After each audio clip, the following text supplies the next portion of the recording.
and welcome to Reading with Miss Brockway. Today, in this video, we're going to be doing a comprehension lesson on a story that you might have heard before. Let's get started. Today's read aloud is centered around the story Goldilocks and the Three Bears. Now, if you haven't had a chance to read this story, you can go to getepic.com and read the story independently, or you can listen to Miss Brockway read the story out loud to you on our YouTube channel. Today's lesson is going to be centered around story elements. We're going to be discussing the characters, the setting, and the plot of our story, Goldilocks and the Three Bears. Let's begin.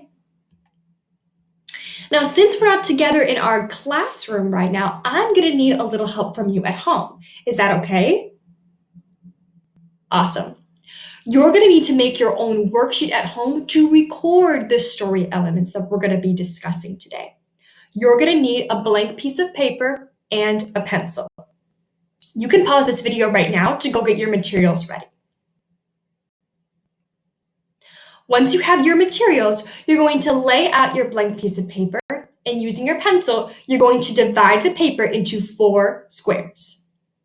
Then you're going to write the numbers 1, 2, 3, and 4, 1 in each square.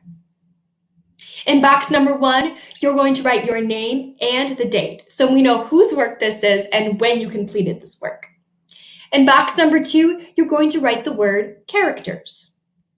In box number 3, you're going to write the word setting. And finally, in box number 4, you're going to write the word plot. Now that we've labeled all of the sections of our paper, we're going to be illustrating and adding pictures of the story elements onto our worksheet. If you need to pause this video right now so that you can copy what's on your screen onto your paper, do that now.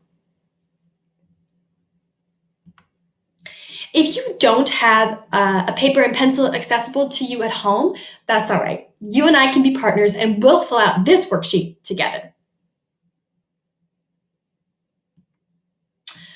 Let's begin. Who are the characters in the story? When I'm thinking about the story Goldilocks and the Three Bears, I need to think about who the characters are. What if I don't remember what a character means? Let's review that. Well, we know that every story has a main character, a person or animal that we talk about the most. Now, there are also other characters in the story.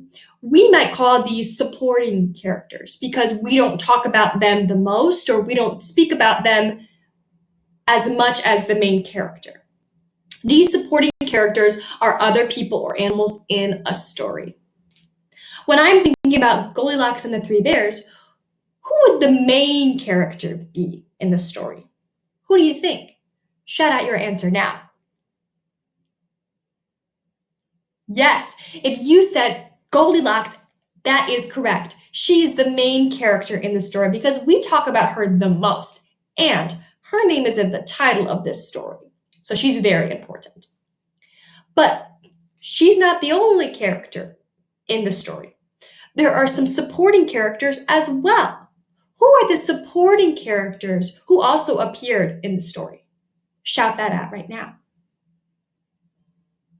Yes, the bears. The bears are the supporting characters in the story.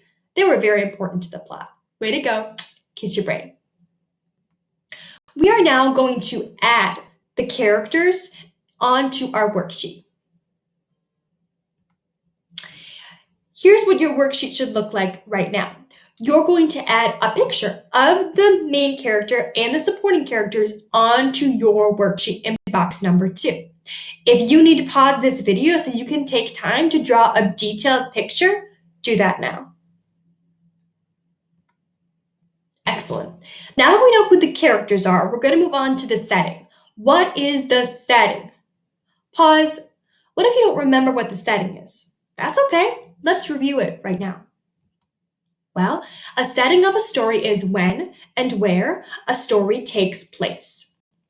When we hear a story, we need to think about where were the characters when the story was happening? Were they at the beach? Were they at the pool, at the zoo, at school? We need to think about where were these characters during the events or the plot. So let's think about our story, Goldilocks and the Three Bears. Where were our characters during their time in the story?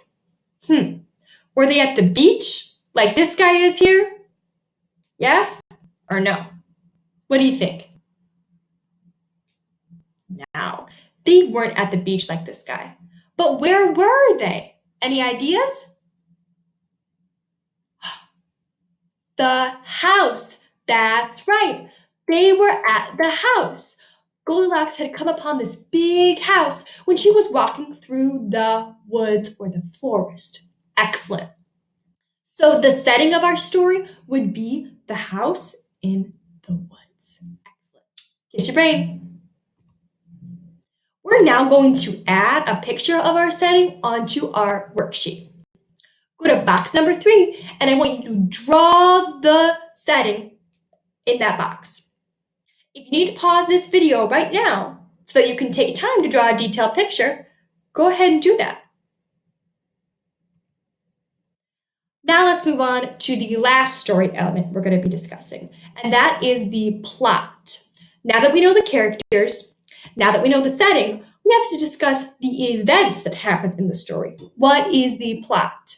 But first, let's review what a plot is. A plot is all of the action that takes place during a story. The action that happens at the beginning, in the middle, and at the end of the story. Wow. There were a lot of things that happened in our story, Goldilocks and the Three Bears, and that would be a lot to illustrate. So what I'm going to have you do is think back to our story. What part of the brain do you use to remember? Your hippocampus. You would be correct. You're going to use your hippocampus to remember a very important event that happened in the story.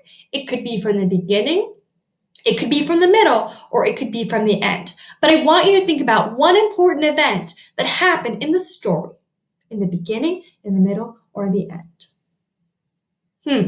When I think about the story, I remember that Goldilocks had come into the house and she had tried 3 bowls of porridge, a big one, a medium-sized one, and a small one. That's the important event that I remember. Yours might be different, and that's okay. We are now going to add the plot or the important event into box number 4. If you need to pause this video so you have time to draw your important event or your part of the plot in box number 4, you can do that now. Excellent. Now that you've completed your entire worksheet, give yourself a kiss on the brain. That was a lot of work, and we used some excellent teamwork to get that done. I could not have done this without you. You did a great job. But we didn't only use teamwork to get this lesson done. We used grit. We used grit because it's really hard to do something all by yourself independently when your teacher's out there to help you. And I'm so proud of you for doing that. But we also used stamina. You kept going even when it was really hard. Working independently can be really frustrating sometimes. And I just know that you used your stamina to keep going. You also used patience to complete this lesson. You were patient with yourself and patient with your teacher, who had to get this video up on YouTube so that you could get the work done. And lastly, you used flexibility. Boys and girls, we don't learn like this every day over video. And I'm so proud of you for being flexible, like by learning like this at home. I'm so proud of you. Now that you've completed your work, you're going to have to rate your work. Miss Brockway isn't there to give you a star or to give you a stamp to tell you how awesome your work is, so you're going to have to do this with me. Let's grade it together. Here's what we're going to be looking for. We're going to be looking at your work to see, 1, does your work have detailed pictures about the story that we read. Now remember, the story that we read was Goldilocks and the Three Bears. So we need to make sure that the pictures that we drew on our worksheet are detailed and that they are about the story we read. Second, is your handwriting neat? When you were labeling your worksheet, writing your name, the date, the words character, setting, and plot, did you use your best handwriting or did you rush through it? Lastly, does your work look beautiful? Is it full of the colors that are available to you at home? That's what we're going to be rating today. Let's get started. If your work is detailed and it matches the story that we read, you can give yourself a check or a smiley face somewhere on your paper. If your work has neat handwriting, give yourself a check or a smiley face somewhere on your paper. Lastly, I want you to check your work to see, did you use multiple colors or the colors that were available to you at home? If you did, give yourself a check or a smiley face on your paper. Excellent. So now you should have graded your work with checks and smiley faces. Excellent. Boys and girls, you did an excellent job. Thank you so much for coming to my reading comprehension lesson. Give yourself a clap and a shine. I can't wait to see you here next time. Bye.